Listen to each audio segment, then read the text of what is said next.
Ali Amini was just days from starting a new life in the United States when President Donald Trump halted aid from resettling Afghan refugees last week, a move that Amini worries could put his life in danger if forced to return home.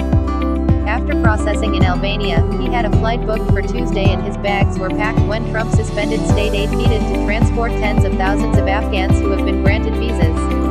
"I don't know if we will ever get on that plane and, if so, whether it will go to Kabul or the United States," Amini said from Shengjan, a coastal town in northern Albania where he is sheltering along with 300 compatriots. Trump's pause on foreign aid has led to the suspension of flights for over 40,000 Afghans approved for special U.S. visas and at risk of Taliban retribution. Sean Bendiver, head of the #Afghanevic coalition of U.S. veterans and advocacy groups, told Reuters on Saturday. Amini arrived in Albania more than a month ago and had secured visas in Tirana, the capital, for his wife and 3 children, the youngest being 6 months old.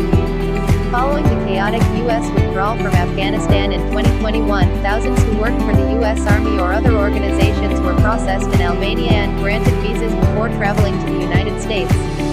Upon hearing the news from Trump, Amini's wife was moved to tears while their children have become anxious about the future.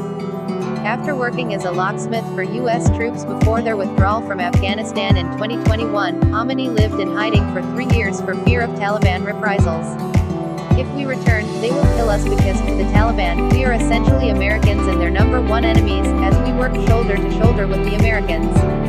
Last plane. Most of those affected by Trump's decision are stranded in Afghanistan, with others in Pakistan, Qatar and Albania, Bendiver said. The order also prompted the State Department to suspend funding for groups that assist Afghans with special immigrant visas (SIVs) in finding housing, schools, and jobs in the U.S. Nearly 200,000 Afghans have been resettled in the U.S. with SIVs or as refugees since 2021.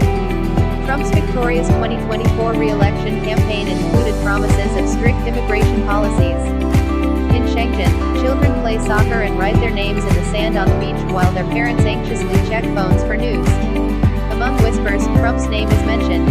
Sadat, 27, arrived on Thursday after traveling from Kabul to Dubai, then Kuwait, Istanbul, and finally Tirana, with a group of about 130 people.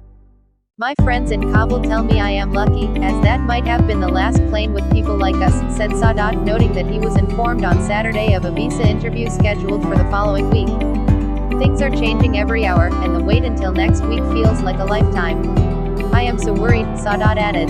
Reports by the UN mission in Afghanistan indicate the Taliban have detained, tortured, and killed former soldiers and officials of the previous US-backed government.